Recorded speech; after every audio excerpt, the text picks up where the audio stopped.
Good evening, everyone, and welcome to a Network 216 production of the Faithful Dogs podcast. I am Tyler Johnson, joined as always by Zach DeFranco, Jack Robinson. Gentlemen, how are we doing on this lovely Wednesday evening? Fantastic. We're closer to football season. We're closer to football season, boys. Tomorrow starts it off. Sunday is week 1 of the Brown season. I feel like a kid on Christmas. I mean, yeah, it basically is Christmas, man. It's the eve of the new league year, of the new season. And I mean, I'm just super excited to get back to talking about NFL football full time for games that really matter. Yeah, absolutely. There's probably only one other time of the year for me that feels like this, and I would say that's March Madness, because I'm telling you, that first week, that first week of March Madness, dude, I'm just parked on the couch. So football is back. It's about time. Before we get into Browns and Bengals, talking all the latest news around the Browns, because some news did happen the last couple days. Be sure, guys, to drop a like on the video and subscribe if you're brand new to Network 216. Again, when you put a like on the video, that helps that YouTube algorithm grow. Really helps us being able to send out Network 216 to other areas of Ohio besides just Cleveland. But also, when you subscribe to the channel, it's completely free. And we're trying to reach 2,000 subscribers before the end of the football season. We're less than 100 away. We're actually, I believe, I checked, we're 90 subscribers away. It's free. Once we reach 2,000 subscribers, we will be giving away a Browns jersey. So you want to make sure that you do subscribe for free to be entered in for that giveaway. Also, a link in the description for you guys to check out the Network 216 Discord. Remember that you can join the Discord for free, kind of see what all content we have in there. But then if you want access to Ohio State recruiting updates, Browns rumors, betting slips, you'll want to make sure that you do become a member of the Discord, which, again, the link is in the description for you to check that out. Gentlemen, we did get some news here actually just today. Browns cornerback Denzel Ward had been in concussion protocol since the Chiefs game last week. They weren't sure. Some weren't sure if he was going to play. It still sounds like his status is uncertain, but it's more than likely leaning towards he is going to be available on Sunday. So first off, before we talk about just the impact that Denzel Ward has, I put out a tweet the other day. I'm starting to get a little worried about Denzel Ward, because this is a guy who I believe has had a concussion every single year he's been in the NFL, for one. And he's actually had multiple concussions in a season, I think once or twice at least. So multiple concussions. He's not very old. Are you guys at least starting to get a little concerned about Denzel Ward's long-term NFL future? I'm 100% concerned. I mean, that's something that you don't want to mess around with at all. I mean, he's not going to retire. I mean, Jack Duffin put out a tweet about, why would Denzel Ward retire? He has like $50 million in guarantees that say he won't. But still, it's very concerning. It's scary, because you got to think about your life after football too. I know, I get it. A lot of these guys this is my life right now. But outside of it, man, like that study that came out that said a lot of the deaths of athletes in their 30s was resulted from CTE. Like, that stuff is scary. That is a serious thing. And there's still not enough information out there about it for players to really be proactive on it and stuff. And the NFL to even be proactive about it. I just think it's very serious, because who knows how much he had in high school. I mean, Tyler, you might know more what he had at Ohio State. So it's just something that Denzel Ward needs to really sit back with, maybe after this season or whatever it might be, sit back with family and friends and the closest people around him and get some serious consideration about his future in the NFL. Yeah, I mean, we're talking about a major head injury, and having multiple of those in quick succession is very, very dangerous, like you were talking about, Tyler. And obviously, yeah, Zach was right. This is more than just, obviously he has a lot of money that he can still make in the league. And obviously if he can play, he's going to play. I don't think he's going to hold himself back from playing if he can do it, because, that's his job. But there is, stuff that you have to worry about afterwards. We see people all the time who leave the league with, bad CTEs and bad concussions, and they either die or they, just have really bad complications later on in life. And there has to be a point where I think Denzel really has to consider, is he healthy enough, or is he willing to put his body through the strain of possibly getting another concussion or a worse concussion in which maybe he might not recover from it fully. And then, this is something that he has to live with for the rest of his life. So it's a really difficult discussion. It's really hard to kind of put it in there because, we're not talking about the football player Denzel Ward at that point. We're talking about the person Denzel Ward and what we want for them.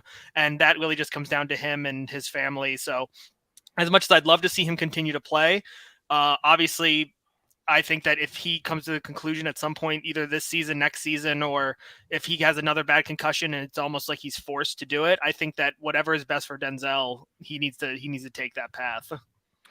I think when it comes to Denzel, kind of like you said, Zach, the reality is unless there's just a major shock, he's not going to end up probably walking away this early in his career, more than likely. But I think it is getting to the point. Tony Grossi was on the Really Big Show and said that they were actually trying to find where Denzel Ward suffered a concussion, and it looks like he made a tackle on Isaiah Pacheco, and they said he got hit in the back of his helmet, and then that apparently classified he had to go in concussion protocol. Now, what he did say is they don't know if that is because it was just being cautious given his history, or if he was actually like concussed. That's what apparently we don't know. Only the Browns know that answer. But you do have to worry about his long-term future when you're suffering that many concussions at a young age and it's happening every year. He also might need to consider switching his helmet to something because he's had the same helmet and maybe he just really likes that helmet. I don't know. But there are helmets out there that it's never going to prevent a concussion, but it can help. And I think he needs to consider switching over to that. But who's the player? Who was the player? Was it Brady? That's someone that didn't have their helmet because the NFL switched rules about certain helmets you can wear. That's Antonio Brown. That practice. That was Antonio Brown. Antonio Brown made a huge issue about it. Oh my gosh! Yeah, with the Raiders, he took like a Pittsburgh Steelers helmet and got it like painted with Raiders to make it look like it was a new helmet. Oh my gosh, you're right, with the Raiders. And they caught him, and then he signed like a deal with a new helmet company, and that company turned out not to actually be like a legitimate helmet company that like was approved by the NFL. Like that whole situation was awful. But I mean, that's just the thing is like Antonio Brown has had terrible CTEs. Like I think everyone knows that he's had terrible concussions that have really messed with him mentally. And like, that's not what, obviously we don't want to see that for Denzel. So like, obviously, yeah, he's not going to walk away if he's not being told like, hey, these are piling up. But I think at some point we might start to see the effects of that. So, I mean, I wouldn't put it past him to walk away, even though obviously, yeah, it's the money's there. And if he feels like he can continue to play and if the doctors are clearing him, then there's no reason for him to do it. Exactly. Marcus at Marcus Gray adds Greg Williams told him changes how he tackles. Yeah, correct. Luxury cardboard. Antonio Brown's still booming though. Yeah, that's a sad thing right there. With Antonio Brown. But also Josh, I saw your comment, man. We recorded our show on Monday. If you would have reached out to me prior, I would have loved to have you on. I completely forgot.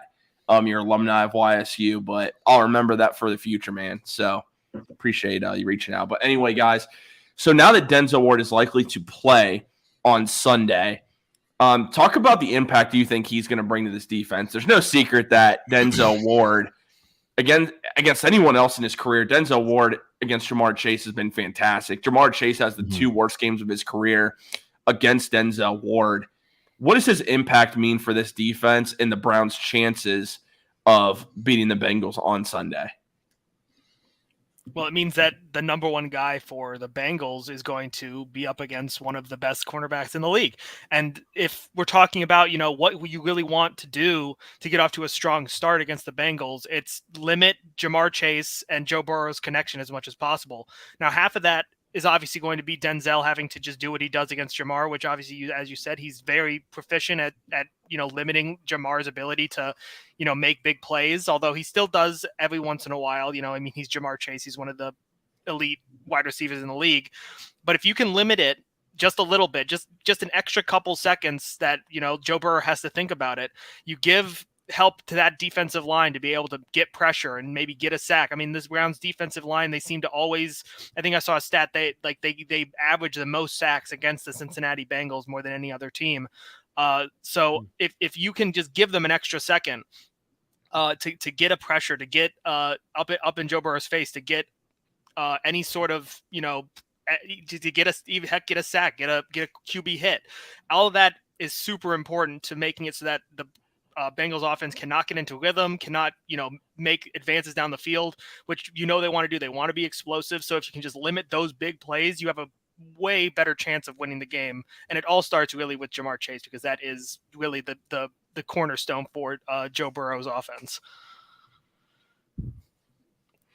Yeah, I would agree with that completely. I think if you can limit Jamar Chase, it's of course going to favor you, even though the Bengals still have T. Higgins and Tyler Boyd. But, if you can even just limit Jamar Chase, it's going to be huge. And having Denzel Ward out there, depending on how many snaps he plays, I mean, we don't know if he's going to end up playing the whole game. Having Martin Emerson Jr. on him, Greg Newsome, you're able to throw multiple looks at Jamar Chase in that game. And Luxury Cardboard says that Greg Newsome owes us a pick or a big-time lockdown series in this game. I would agree with that. And, guys, the big question, of course, this week is quarterback Deshaun Watson. He is going to be starting a regular season week 1 game for the first time in, I want to say, 3 years. It's been a little while since he started a week 1 game. He's going to be the Browns starting quarterback. And what are your guys' expectations for him? For me, I think he's going to play well. I do. I don't see him throwing for 300 yards and 3 touchdowns, but I do think he's going to be very, very solid in this game. I don't see him just throwing it all around everywhere. I think it might take him a couple games to completely shake off all this rust. What are your expectations for 4 on Sunday? I don't expect like the fastest start, but I really think that, guys, these first 4 weeks are crucial. These first 4 weeks are crucial for the Browns instantly. It could literally make or break your season to start the season. Like, or is it 5 weeks? Like it's you face all your division opponents off the rip. It's crucial. And I mean, I'm not gonna say like I expect them to come out and light up everything, but it's Watson versus Burrow. Like, if you really want to, say like, oh, I want to be better than Houston, like he did today. And I just want to say his press conference, like he said all the right things. He said all the right things that your quarterback should say. And you got to come out and you got to show it from week 1, because now you're facing the team in your division. The Bengals are the team to beat in the AFC North this year. So you got to come out and show it, man. Like I said, though, I don't expect it to be lights out, but it can't be a super slow start to the season for Watson. Yeah, I wouldn't be surprised if the Browns come out and are really aggressive with the passing game to start out this game, because obviously I think that they know what they can do with Nick Chubb. I think they know that Nick Chubb in this matchup is dominant and that he can basically take over the game whenever he wants. I think they're going to come out and they're going to just say, hey, Deshaun, let's try to get you going like right away. I wouldn't be surprised. Obviously, I think like what you said, Tyler, is right. I don't think that he's going to have like a 3 touchdown, 300-yard game. But I think they're going to test just like what kind of stuff can he do? Can he, really read these defenses immediately off the bat, like with this new offense where you have a bunch of weapons, you have a bunch of guys. Obviously, Kevin Stefanski is really pulling out all the stops to get Deshaun the looks he wants. So I think you get him out there, you start getting guys in some really interesting sets, try to, really show that this Browns offense has a lot of wrinkles in it that a lot of teams might not expect, with Elijah Moore, going into the backfield, jet sweep, having a guy like David Njoku who can block and then go out and basically be, one of the best tight ends in the league. You have Amari Cooper, who's one of the best route runners. Like, you have pieces to this offense that, with a guy like Deshaun Watson, who, again, he's also mobile. Like, you can have plays where he runs out of the pocket. I think that this is going to be just them trying to figure out just how far along in his progression is he just in terms of, obviously shaking off the rust and just in the offense that they've designed for him. So I think that he's going to have a lot of plays in this where, they are looking to get him, a big shot down the field or just a really, big play, big momentum swing. But I don't think that they're going to go so far out that, it's him just dropping, 40-yard bombs the entire game. I think they're going to take their shots because they want him to get into a groove. But obviously a lot of it's going to come down to, hey, let's just get some first downs, get Nick Chubb rolling, get this offense to where it needs to be. And, obviously, hopefully the defense can also take care of their job and we can win the game. I think you might need to see him have one of those big games, Jack. I know you said he might not have to have a 300-yard, 3-touchdown game, but when you go against Joe Burrow and the Bengals, dude, you might have to see that out of Watson. And if you look at his career in week 1, he hasn't even had a 300-yard passing game in week 1 of his career. So I think it might be one of those games where Deshaun Watson might need to come out and light it up from the beginning. I get it. You have Chubb, but you're going to have to light it up from the beginning, dude. You are. If that's what happens, I think that they're ready for it. I think that they know that they have the weapons to make that possible. For sure. For sure. I agree. I think with Deshaun Watson, you are going to have to I expect them fully. I mean, we saw them lead preseason 46% snaps out of shotgun. That the offense will be out of shotgun. They're going to play to Deshaun Watson's strengths. He's going to be involved a lot in the run game. I expect him to be actually involved in the run game a lot more than people might think in this game. Mick says, hey, guys, go Browns. Go Browns as always. He also asks, is Godwin playing? I know he means Goodwin. But Marquise Goodwin was limited today in practice. We'll see if he's active on Sunday. We're not exactly sure on that one. He was limited. Over under on Deshaun Watson for this year, rushing and passing combined. I'm taking over the 30. I'll take the over. I think he has over 30 passing touchdowns. Hot take. Yeah, I'd probably say. Is that even a hot take?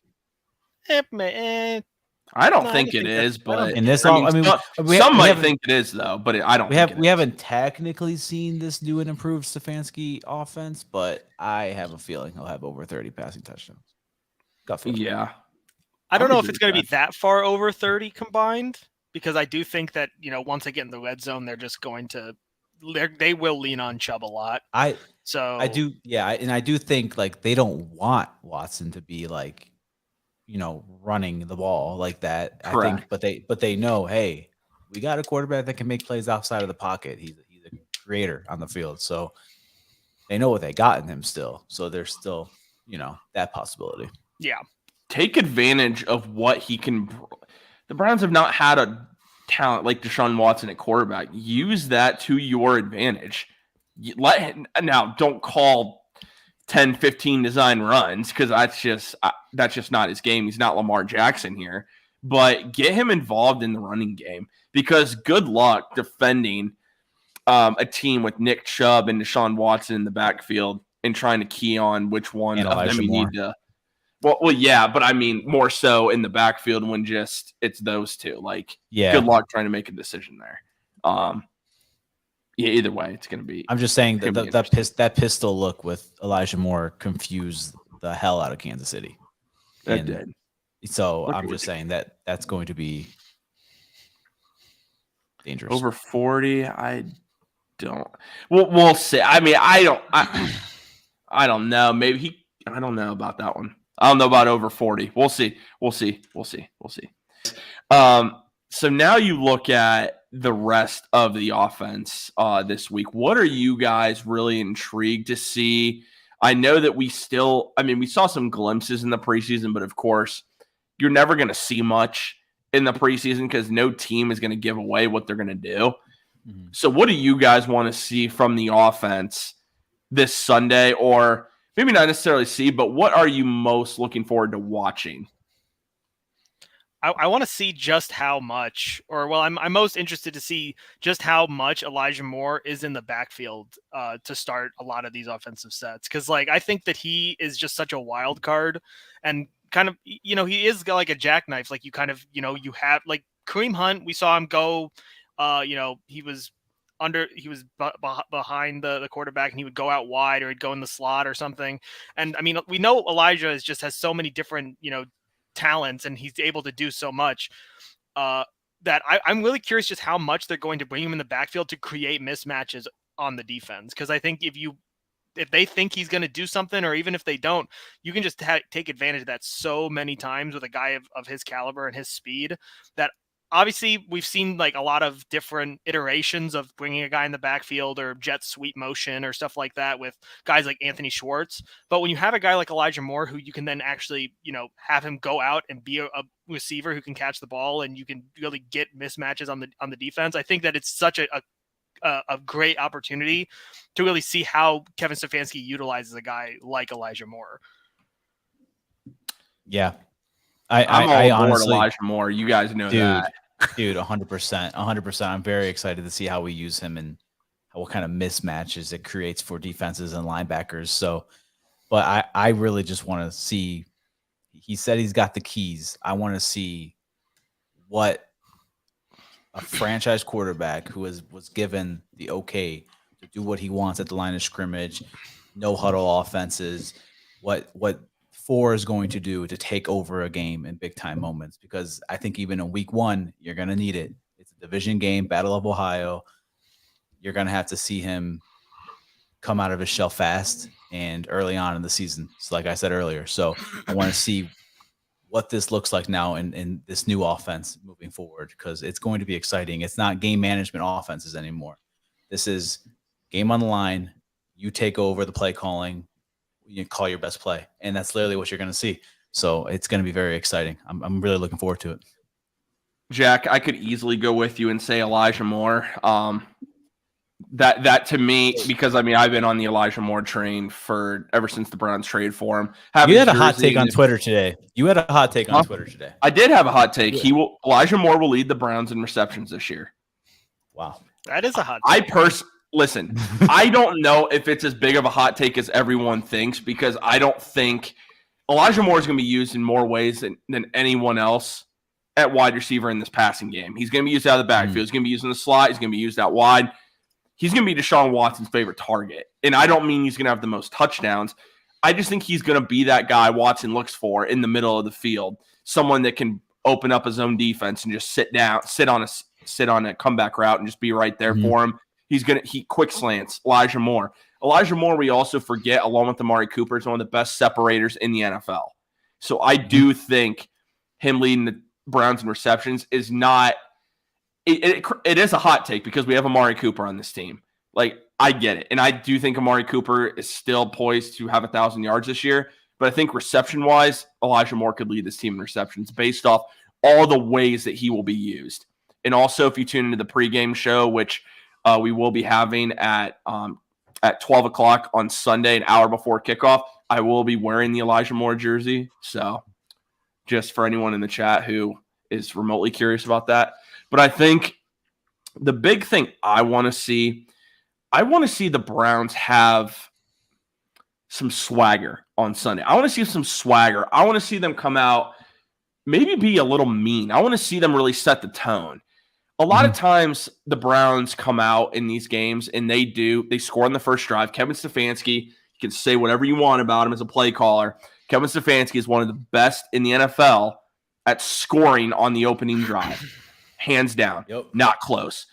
I want to see, though, the defense develop that Jim Schwartz mentality. I want them to be fly. We've already saw it in the preseason. I want to see it in the regular season. Fly to the football. The Bengals are not going to be able to contain Myles Garrett, Zadarius Smith, Dalvin Tomlinson, Shelby Harris.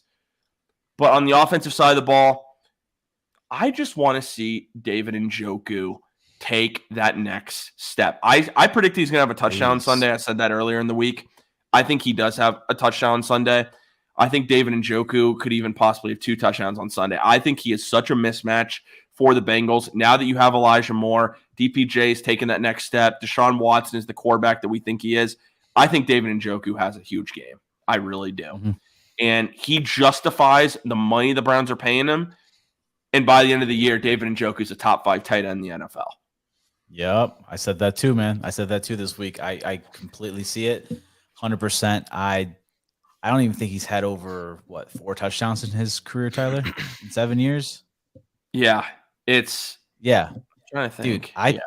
I think it's 4. I can go check real quick, but I think it was 4 because I did like an over under on 5.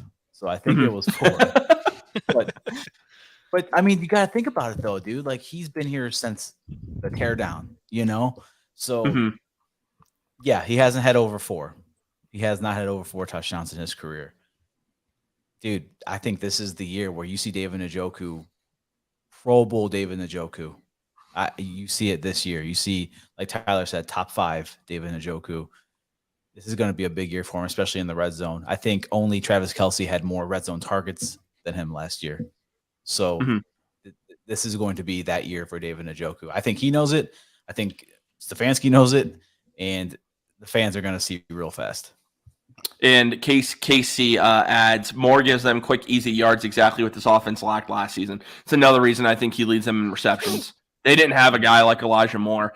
And I think, believe it or not, this is going to shock some people. I think David Bell is going to play a little bit bigger of a role than people think because he's another guy in the middle of the field that can get some nice, easy completions. We've seen it a couple times in the preseason. He just gets open. Doesn't do really a whole lot after the catch, but just gets open, and that's exactly what you need. But I think with David Njoku, guys, I've said this for years. David Njoku has never been a consistent pass catcher.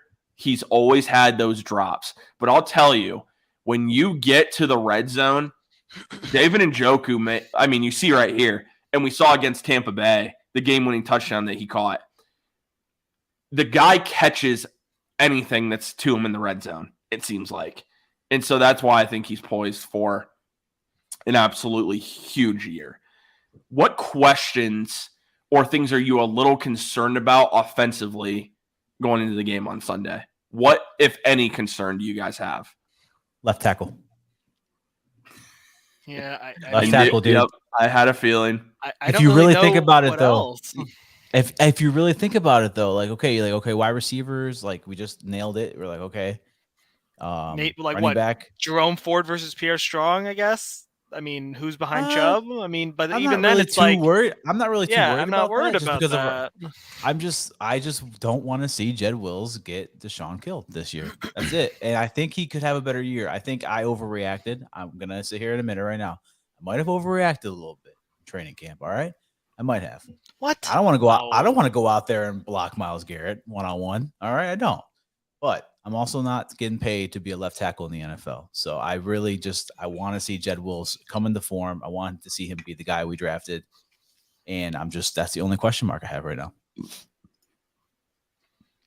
Yeah, Jack, do you have the same one or do you have something different? I just don't see, like, it's kind of, you were talking about it, Tyler. It's like we went over the wide receivers. I don't think that anyone has any issues with our wide receivers. I think everyone's super excited to see what obviously Amari can do in this offense, what Elijah's going to do. We all are super high on David Njoku. You brought up David Bell. Donovan Peoples-Jones has gotten better every single year. You know, I mean, Cedric Tillman, when he plays, I'm sure he's going to be exciting to watch too. Nick Chubb is Nick Chubb. Our offensive line is our offensive line. And obviously, yeah, you know, am I concerned that, I guess if there's any concern, it's like, how long should we, you know, be patient with Deshaun if he's not, you know, really in the thick of things right away? Like, obviously, I don't think that we all think that he's going to be elite immediately. Like, we think that he has the potential to be elite this season, but he doesn't need to be elite right off the bat. If he's like 80% there and he's just, you know, needs a little bit more time to get adjusted to the new system, I understand that. But if we start out the season against the Bengals and he doesn't look ready and he doesn't look prepared and he still looks rusty, that's when I'm going to start to get concerned. Obviously, the left tackle situation is its own issue. And that's one that will, I'm sure, sort itself out at some point. Like, if Jed plays well, they'll extend him and he'll be fine. If he plays poorly, then it's his last year here probably anyways, so it doesn't really matter. But if Deshaun doesn't show that he is progressing the way that we think he is, if he is not, you know, showing that he is the guy, then we might have bigger problems than just this season, because there might be issues regarding Kevin Stefanski, regarding our front office. So this first game really does become kind of a litmus test of how far can Deshaun Watson take the Cleveland Browns. Wow. Well, I mean, dude, when it comes to the first game. No, I mean, listen, man, you're not necessarily wrong. It's more so I'm not expecting Deshaun Watson to come and light it up the first. I'm not expecting it either. I'm just saying, like, if he comes out and he still looks like unsure of the offense and, he makes some of the same mistakes he was making last year. Like, I'm not saying he has to come out and be, Houston Texans elite Deshaun Watson right away. I'm just saying if he comes out and he's like 50% and we still just, he doesn't look 100% ready. And he still makes some mistakes that he was making last year when he was still rusty. I think a lot of people are going to be really impatient because, we've given him a lot of time. He had this whole offseason to get ready. This offense was basically tailor-made for him with Kevin. I'm just saying a lot of people, I think, are going to be very, very skeptical and quick to judge if he does not at least show that he has that this offense works with him and that he knows what he's doing, even if he's not, going crazy and having like 300-yard games or anything. Like if he comes out and he shows I'm doing my job, I know what I'm doing, but I don't have to really go off or anything, I think everyone will be fine. But if he's having these weird sluggish games, I think you're going to see a lot of people asking questions really early. Last year was a 6-game sample size and an offense that was not built around Watson because one, Stefanski's not going to just throw him out there and switch the offense when he comes right back. Oh, I know. Well, hold on, Jack. Hold on. All right. He was not comfortable in that offense. He had to shake the rust off in an offense that was built for Jacoby and, Baker type quarterbacks. So, I mean, I don't know what people are saying, like, oh, if he shows what he did last year, like, no, you're not going to see that because now he had all offseason to work with the team, new weapons, a new offense. I can't see it. I don't like me and Tyler said, like you even said, like, we're not expecting him to come out and throw 300, 400 yards, 3 TDs, but I just don't think I think people are really underestimating the change in the offense that we saw. And that's another thing. You do have to still adapt to that. It is a new offense. It is. So now it's going to be Elijah Moore being on the same page, Amari Cooper, David Njoku. Everyone now has to click. So even if it does look a little rusty, it might not all fall on 4. It might be communication issues now as well. So it's going to be a lot, but I mean, let's hope they have it together because you got to hit the ground running with these division games right off the bat. But I'm just saying, I don't know. I think that rust conversation is going to be put to bed pretty fast. Let me say this too, Jack, on top of that. This offense is going to look better after the bye week than it is before the bye week. I 100% believe that. The season could be made or lost before the bye week, Tyler. Yeah, that's you got to agree with that. Is we need to just the only way it's lost before the bye week is if they go 0-4, because it's not. I don't think it's over before the bye week unless you go 0-4, and I don't see that happening. I'm just saying there's a lot of division games to start the season, though. So there is, but I mean, at the very worst, I see us winning one of those. Yeah, that doesn't take you. I mean, I get what you guys are saying. I'm just trying to say the offense overall, though, expected to look better after the bye week than before the bye week, more than likely. And I think with Deshaun Watson too, what I really need to see, the only thing I'm a little concerned about, because I'm not going to say offensive line, because I mean, you guys have kind of hit on that. What I'm concerned about the most is if Kevin Stefanski is really going to unleash Deshaun Watson, or if he's going to still have some training wheels on him. That's the only concern I have. I don't think the offense is going to be a problem, but is Kevin Stefanski going to let Deshaun Watson be the quarterback that we know who he is? That's the only question I have. And I think he will. That's not even a huge concern for me. See, I'm not even that concerned about that because I think that Kevin Stefanski's job lies on the fact that he's going to let Deshaun Watson be Deshaun Watson.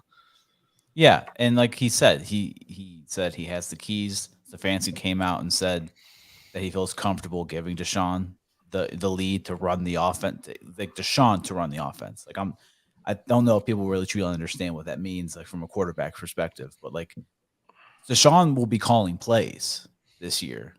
not just Stefanski, not just talking over with AVP. Like Deshaun will read defenses and call plays. So Correct.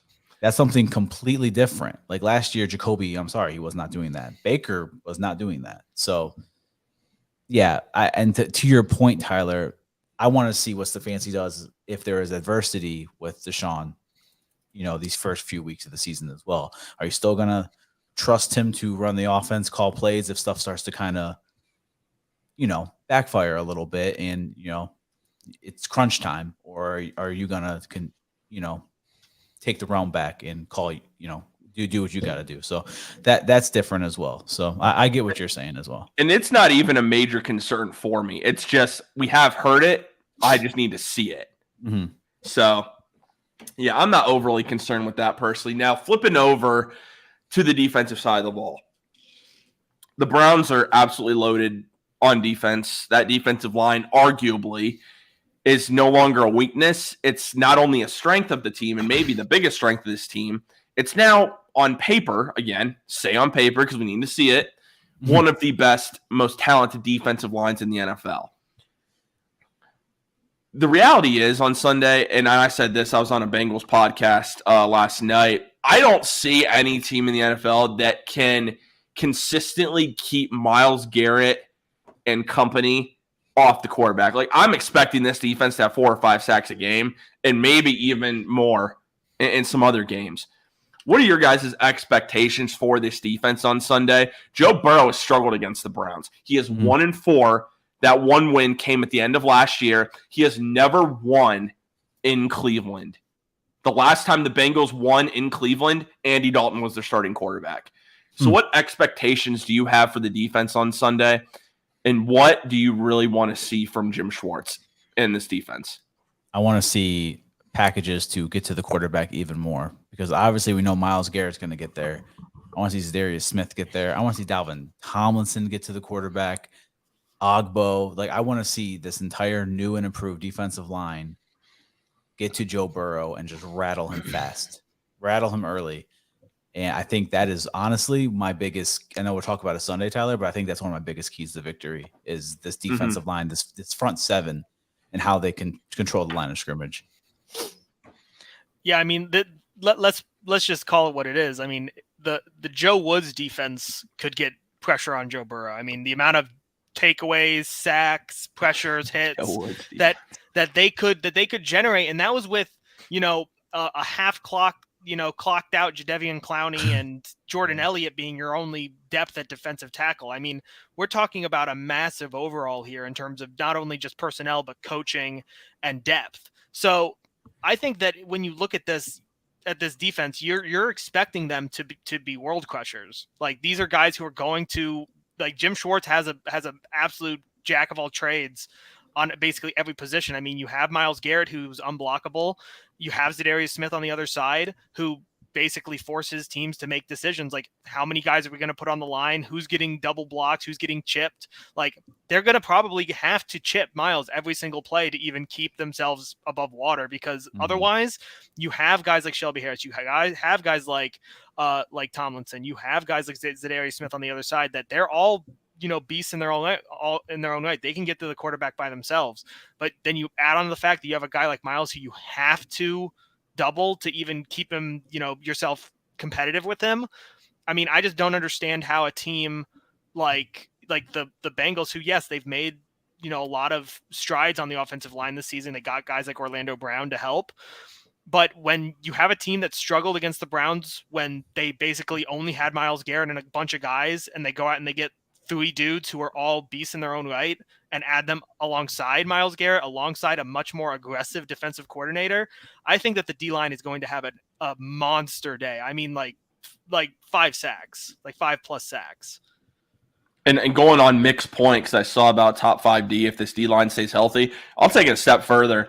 Given the talent in the secondary that you have, if this D-line is one of the best in the league, which we believe they would be, this defense could be one, like, the top in the NFL. There's that much talent on this defense right now. That's completely possible. I mean, Jack, you said it. You got Chip Myles Garrett. Okay, Zadarius Smith, you can go one-on-one.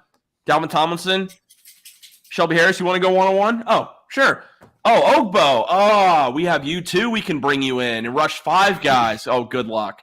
Like, that's the other thing that's really scary about this, if you're the Bengals, is you have to prepare for Myles Garrett, which they have shown throughout his entire career. They can't block him. And to be fair, a lot of NFL teams can't.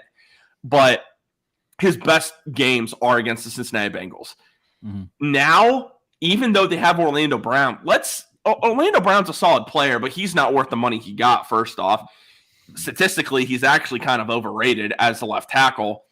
They moved Jonah Williams from left tackle to right tackle. So now you have a guy who's transitioning over to right tackle who's going to be going up against Darius Smith or Myles Garrett.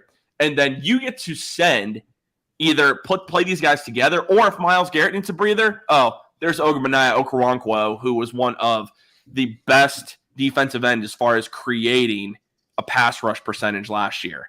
So, I mean, it's going to be fun. And you have to really, I think one of the most underrated things is our DBs being able to play press man as well again this year. Mm-hmm. Last year was, Joe Woods, it was zone, and they did not like that. You got some of the top cornerbacks in the league on your team with Newsome, Emerson, Bright Spot, Ward. Like, these guys want to play man coverage against the best of the best. So now you get to see that. That gives Myles Garrett, Darius Smith, whoever it is, even more time possibly to get to the quarterback. It could be a scary, scary thing this year, man. And something that people aren't talking enough about, and I brought this up last night too, just because I feel like people are kind of just glossing over this, and I don't really know why. If you look at the Bengals, Joe Burrow has not played this preseason. Now, I'll say this. Do I believe Joe Burrow needs to play in the preseason in order to be good? No, I don't. No, I don't. But he's also coming off an injury. And this injury, will he be 100%? He is going to play on Sunday. Is he 100%? We'll see. Test him early. I think he's going to be a little rusty. And let's not forget, guys, Joe Burrow, I believe, threw 4 picks in the opening week last year against the Steelers. Just something to keep in mind. He didn't play all preseason, and now he's going to come into Cleveland, a place he has never won, playing against one of the best defensive lines in the NFL, coming off an injury. Well, even no one's talking about that enough. Even more important too is that it's an injury that is a mobility injury. Like, it's an injury that he might be very not even limited, but hesitant to put a lot of stress on that hamstring again, because it's one of those soft tissue injuries where it could happen again. So I think that he's going to be very limited in how fast he can try to get away, like trying to scramble. He just might not be able to get away from those pressures. And you have guys who are just way too fast for somebody to like that isn't going full speed to be able to get away from him. Myles is a monster. You can't run away from him. So, obviously, Joe Burrow has struggled, but I think that this is going to be a massive test for the offensive line of the Bengals to give him even any time at all. Because if they get even a little bit of push, Joe Burrow can't go anywhere because he just can't. He doesn't have the mobility that we know of I don't know if he's confident in being fully mobile because of the fact that he got that hamstring injury on a rollout drill. And we don't know exactly how healthy he is. They're saying that he's confident, but like you said, he hasn't practiced in full capacity. Didn't have a lot of time in the preseason at all. So, I wouldn't be surprised if this is one of those things where just he ends up taking a lot more sacks or just, ends up just taking a lot of unnecessary sacks because he just can't roll out. Exactly. And I'm going to address this just because I saw this in the chat. Seller Dog asked, why is Jordan Elliott starting over Harris and Hurst? Why is he even on this team? Don't read too much into what the depth chart says. I'm begging you. Don't. It really means diddly squat for the most part because they put those out there, but when it comes to game day, those are never normally accurate. So just keep that in mind. I think Shelby Harris, if Shelby Harris doesn't start, he's still going to play a lot more snaps than Jordan Elliott. And I do think Maurice Hurst is going to play in this game. I wouldn't even be surprised if Hurst is active and Siaki Ika is inactive in this game. But we'll see what ends up happening there. As we're trying to wrap up, give our game predictions, and then, of course, we'll make our go back and make our weekly predictions for week one Mhm. on about, I believe it was 3 games we did, 3 or 4 games. Regarding the defense, guys, what concerns do you have for Sunday, if any? It's mostly just Denzel Ward, honestly. Like, obviously, he's expected to play because he was practicing, and we were talking about it earlier. I just want to make sure that, because if we hear that, during the game, that he gets another concussion, or that he just that he wasn't fully out of concussion protocol, or like he was still kind of feeling the effects, but he played anyways.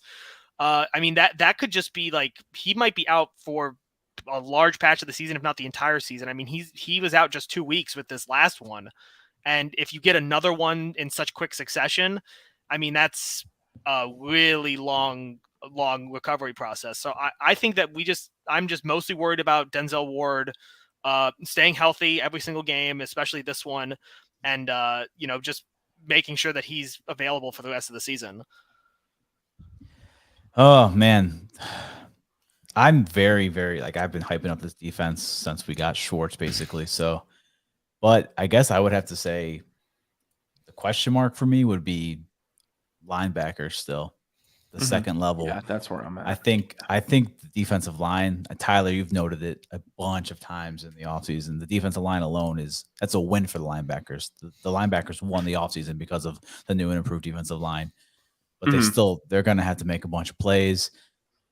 There's health concerns on that front as well. So I guess I would just say linebackers for me personally, but hoping I'm proved wrong fast, Yeah, I mean, I'm there with you, man. The linebackers, from the standpoint, Anthony Walker Jr., Sione Takitaki have not played all preseason and are coming off major injuries. Mm-hmm. That's a concern for me. How much can they play, or will they play? Will they be full go? I expect them to play, but how much? And then can Tony Fields step in? Mahmoud Diabate, can those guys step in and contribute if necessary? We saw it in the preseason. Can you translate that to the regular season? So that's really the only concern I have, at least on the defensive side of the ball. Now, guys, for this game, it's week 1 in Cleveland. The first time Kevin Stefanski's had a home game, week 1 as head coach of the Cleveland Browns. What is the score going to end up being? And ultimately, what do you think ends up happening in this game? Jack, go first. I'm confident in the Browns. I know you guys might not believe it, but I am picking the Browns to win this game. I know. I'm going off script here. Oh, just like last yeah, just like last year for sure. I'm very confident in the Browns. Obviously, the offense is a massive overhaul. Deshaun and Kevin Stefanski have been in the kitchen working on this thing all offseason. And I mean, we saw just some slight glimpses of it during the preseason. And I mean, it looks like the kind of offense that we've been wanting forever, a fast moving, lot of talent, guys that all over the place getting open. And obviously, Nick Chubb is Nick Chubb. You don't really have to worry about him. But obviously, I'm super excited about this defense. It's probably the first time I could really actually say that in like 4 years. And I think that they're going to be the star of the show, honestly, against the Bengals, because they've always been they always show up to play against the Bengals. And I think that they're going to, really limit what Joe Burrow can do. They're going to put stress on him. They're going to, shut down his playmakers and really take him to the ground as many times as possible. So they're not going to, slow them down completely, but I think the Browns are actually going to handily defeat the Bengals 27-17. Wow, the Bengals scoring 17 points. Man, that honestly, just thinking about that would be kind of crazy. Would that be the lowest point total they've had against the Browns? I'm not sure. I would have to check their previous scores. That might be, actually. Hey, I like the prediction now. All right, Zach, what do you got?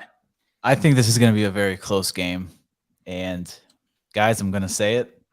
I think it comes down to a field goal at the end of the game.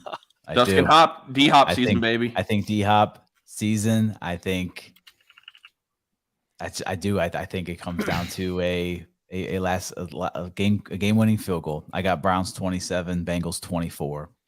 Casey, thank you, by the way, for looking that up. I was not able to do it quick enough because I'm trying to look at multiple screens here. So on Halloween last year, they only scored 13 points. Okay. All right. Okay. Did not realize that. Wow. I can't remember scores very well, but I'm trying to remember a lot of other things. So, Mick says I got it. Browns 28-20. Okay, now my prediction. Now I've been known on this show to be let me say the guy, because Zach, not that you don't pick against the Browns, but I would say on this show I've picked against the Browns more than anybody else. I think that's a fair statement. Yeah. But, however, Joe Burrow's 1-4 against the Browns. He's never won in Cleveland. He's coming off an injury that will affect his mobility. He's playing behind still what is a shakier offensive line. He's going against one of the best defensive lines in the NFL. The Browns are home week 1. QB1 is ready for this game. The Browns are going to win this game. It's not going to be a game-winning field goal. As much as I trust D-Hop to make that game-winning field goal, I got the Browns 31, Bengals 21. I got the Browns. Let's go. New year, new Tyler.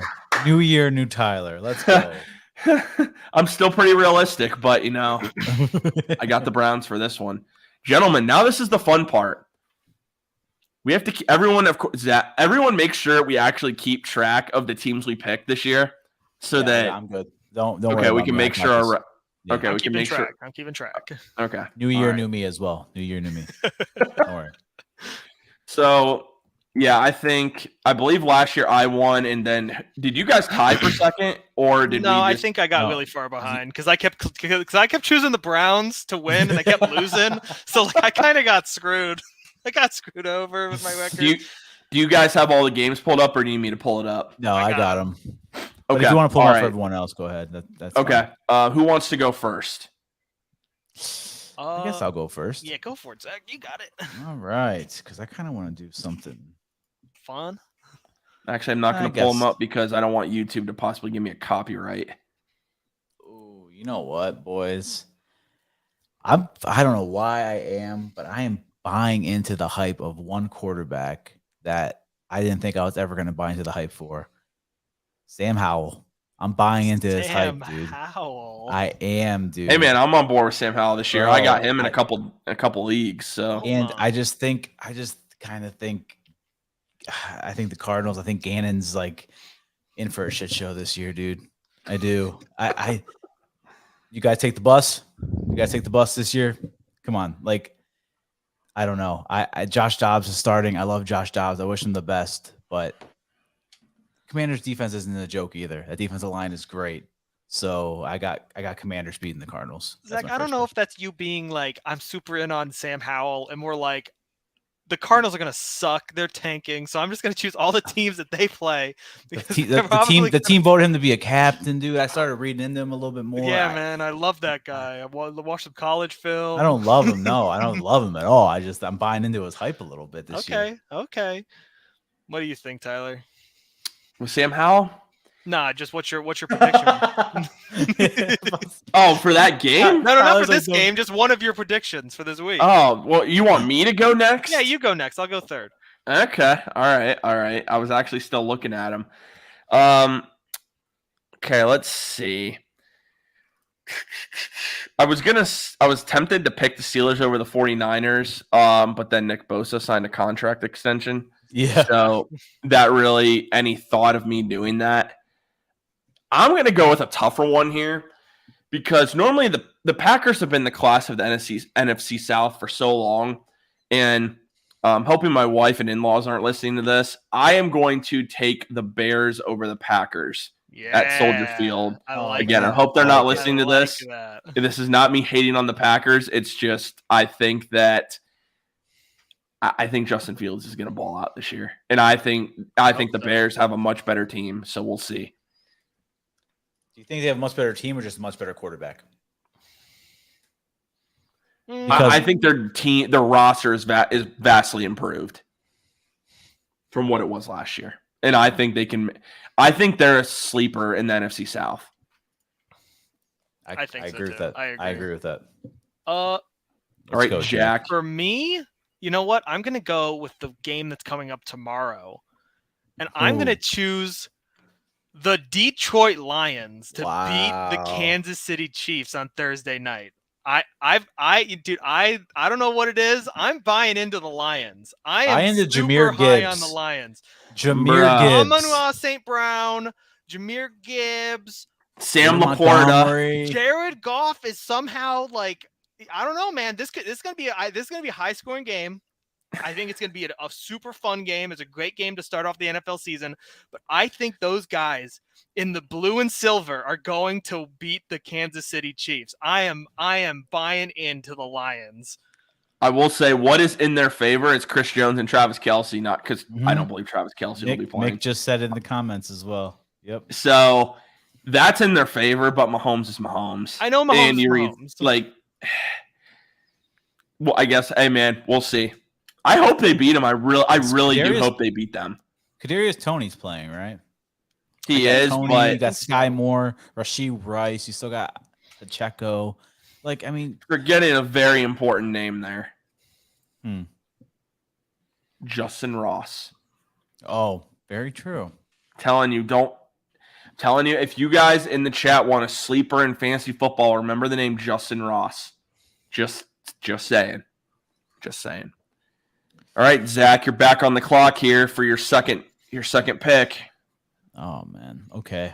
I guess this can kind of count as an underdog. I like it a lot. I'm going to take the Dolphins over the Chargers week 1.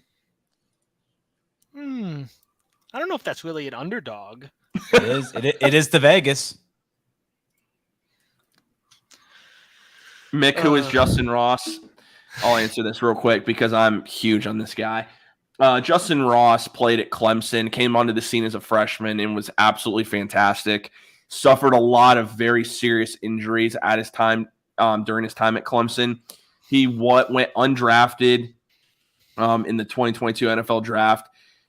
He didn't play. He actually suffered another injury and didn't play last year. The Chiefs kept him, put him on IR, stashed him, came back this year. He actually scored against the Browns.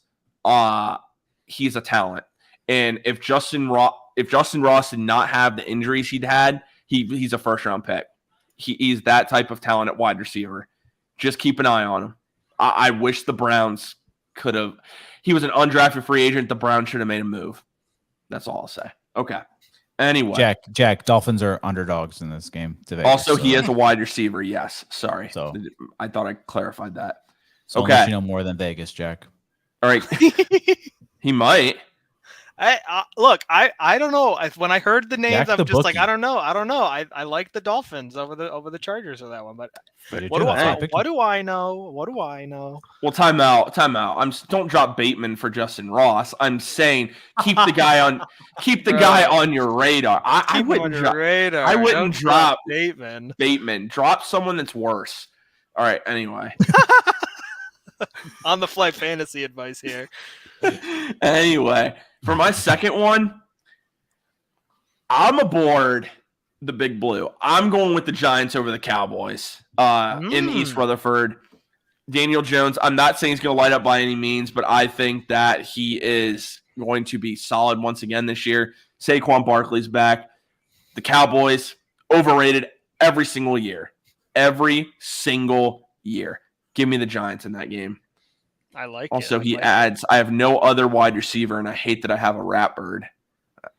Hey, man, you want Justin Ross that bad? Go get him. I would scoop up Bateman in a heartbeat if I was anybody in your league, though. Zay Flowers. I like Zay Flowers. All right. No, I do too, but I'm just saying, I've always been a Bateman fan ever since he was coming out of Minnesota. All right, Jack, what do you got? I'm looking at an AFC East matchup, the Bills and the Jets. Where are you going? Where are you going with it? So I want the Jets to win, but I really feel like they're going to get off to a rough start against the Bills, and I think the Bills are going to take it in the opener here. So I'm going to say the Bills over the Jets. The hard knock life. Yeah, is that what you're thinking? The hard knock life, man. We're spending Aaron Rodgers might not get him very far. Speaking of Jets, I didn't realize this the other night in my work league. I actually have 4 Jets on my team. I have Aaron Rodgers as a backup. I have Breece Hall, Garrett Wilson, and the Jets defense. I like Garrett Wilson. I do love me Garrett Wilson, man. I have him in one of my leagues, so I'm always hoping he does well. Dude. I'm all, and I got him in Dynasty. Dynasty. Fun game, dude. That's gonna be a fun Monday night. That's Monday night too, man. That's perfect. It's gonna be a good game. Perfect, man. I'm pumped for that one. I didn't even know that was even the Monday night game. So now you gave me information I didn't even know. All right, Zach, your last pick. Broncos country. Let's ride, baby. Let's go. Let's go, dude. Sean Even though the head coach hates the quarterback. Stop kissing babies. You're not running for public office. Let's go. Please tell me you guys heard about that. Oh, I heard about it. Oh, that's funny, man. I want to see Russ cook. I'm just so curious. Is this the downfall of McDaniels this year, dude? Or is Jimmy Garoppolo saving his job? Dude, I don't know. McDaniels isn't a good coach. I don't understand why they hired him. Jimmy G now, dude. I don't think even Zach Taylor's that great of a coach. I just think he's got Joe Burrow. I really listen. I don't think he's that good of a coach. I never have thought he's that good of a coach. He also has a really good defensive coordinator, which kind of helps too. But yeah. I don't know. I don't think McDaniels is a good coach either, but you never know. All right. Where are you going, Tyler? We plane watch for that guy. We plane watch for that guy. Huh? For McDaniels, we watched his plane fly to Berea. So I'm just saying. Oh. Thank God we took Stefanski, dude. Oh my God. Thank you, Paul DePodesta. Yes, seriously. No, I'm for real on that one. Thank you, Paul. Thank you, Paulie. All right. So I have to admit, I think I've sorry, I have to charge my laptop here. It's about to die while I'm making picks. I have picked, I think, some pretty tough matchups that I feel like could go either way. I haven't chosen one that I would say is a guaranteed, like, this team should win. And that, for my final pick, it's going to be more of the same. This might surprise some people. Actually, well, maybe it technically won't, even though they're favored. I'm a little surprised they're favored. I got the Saints at home against the Titans. The Derek Carr era begins with a win. I can see it. I can definitely see it. Honestly, like I wouldn't say I'm hugely confident in that one, but well, look, the only reason I would say that I'm not so hugely confident in that is because who's the Saints' defensive coordinator?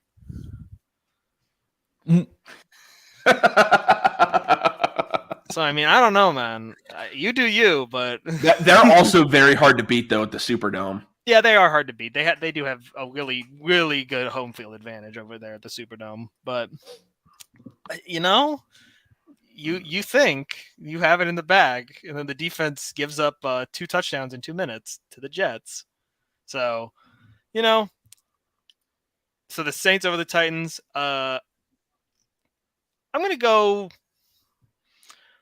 I'm going to say Geno Smith over the Rams. I'm going to say the Seahawks take out the old Los Angeles Rams. That's a tough one you're picking right there. Oh yeah. Well, there is without Cooper Kupp too. Without Cooper Kupp. But it's hard because we just don't really know what this Rams team is this year. We just have no idea. Like, is Aaron Donald going to be 100% the whole season? Does he even care? Is he going to retire at some point? Is McVay going to retire? It will never end. He's ruined my life. I have nightmares about Joe Woods. Okay? Jack in his wedding vows is going to say, I finally found a woman that made me forget about Joe Woods. And only temporarily. I had to. Oh my gosh. Bro, come on, man. Week 1, man. Also, if people want one more, because this wasn't meant to be a fantasy, giving fantasy advice, but if you want one more guy that you might want to just watch on the waiver wire, Puka Nacua coming out of BYU. He's a rookie for the Rams. He could play that Robert Woods type of role, and he's looked pretty good in training camp. So just another guy, especially with Cooper Kupp potentially having to go on IR. I would keep an eye on that kid. So, all right, boys. Well, best of luck to you. This is a new season of picks. Let's see what happens. Also, that picture of Joe Woods with a clown filter really does haunt my dreams.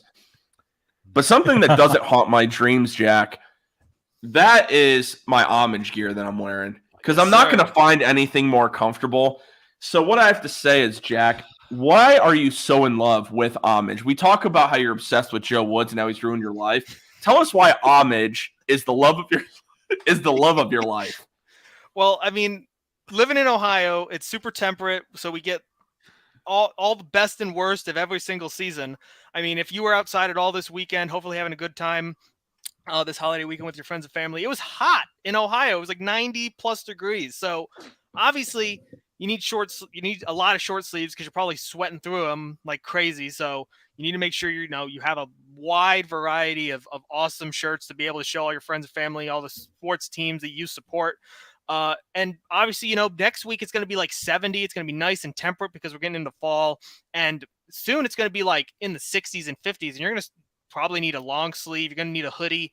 And if you want to be able to rep your team with the coolest looking gear and with the most affordable and with the best feeling stuff, you want to go to Homage because they have such sick designs for all of your favorite teams, whether it's the Cavs. I mean, they're starting up in a couple months here, the Guardians or the Browns, which obviously we're about to start the season. The best place to go is Homage. They have the best designs. They have a whole variety of awesome different stuff. I mean, obviously you guys are wearing NFL Blitz stuff. I wish you guys should have coordinated this better because we could have shown 3 different designs. Like I got the Brown of the Elf. These guys got 2 NFL Blitz shirts, both Nick Chubb. And the fact is that, you go to Homage, you get to see all these awesome designs, and even if you don't want it to be, Browns related or sports related, they got stuff, they got pop culture, they got local stuff. And you're able to have a huge, wide variety in all different sizes, all different, selections of hoodies, sweaters, long sleeves, t-shirts for all weather, all conditions.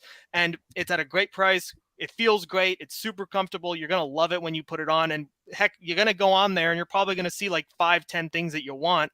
So you should probably use our code if you go over there because it helps support us. It gives you a discount.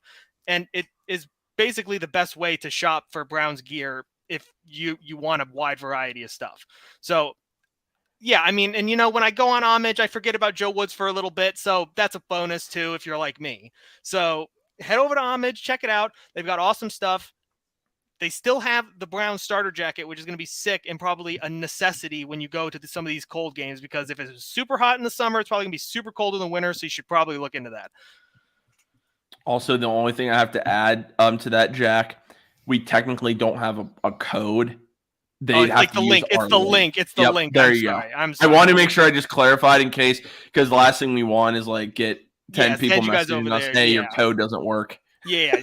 Use the link. I'm sorry. I got a bit too emotional there. Too emotional. I was too emotional. But use the link. It really helps support us, and you get a good deal.